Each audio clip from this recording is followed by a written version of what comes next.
കേരളത്തിൽ വനംവകുപ്പ് പിടികൂടുന്ന വന്യമൃഗങ്ങൾ ചത്തുപോകുമ്പോൾ അയൽദേശമായ തമിഴ്നാട്ടിൽ കാര്യങ്ങൾ സ്മൂത്താണ്.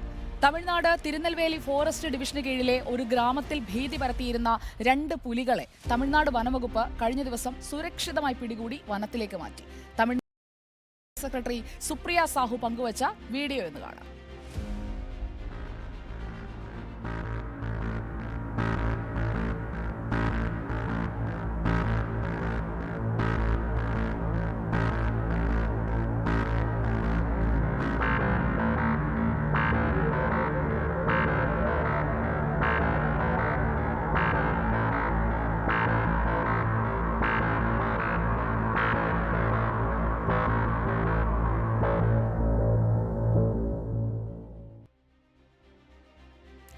മനുഷ്യനും മൃഗങ്ങളും എല്ലാം പ്രകൃതിയുടെ താളത്തിൽ താളനിബദ്ധമായി ഒന്നിച്ചു പോകേണ്ട ഒരു രാഗം പോലെയാണ്. അതിന് ഭംഗമുണ്ടാകുന്നത് കാട് വിട്ട് മൃഗങ്ങൾ നാട്ടിലേക്കെത്തി മനുഷ്യന്റെ ജീവൻ എടുക്കുമ്പോഴാണ്, ഭീതി വിതയ്ക്കുമ്പോഴാണ്.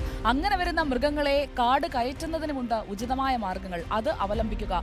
അവയുടെ ജീവൻ എടുക്കുന്ന തരത്തിലേക്ക് നമ്മുടെ അലംഭാവം വഴി തുറക്കരുത് എന്ന് ഓർമ്മിപ്പിക്കുന്നതിനാണ് നമ്മൾ കാട്ടിലേക്ക് പോയത്.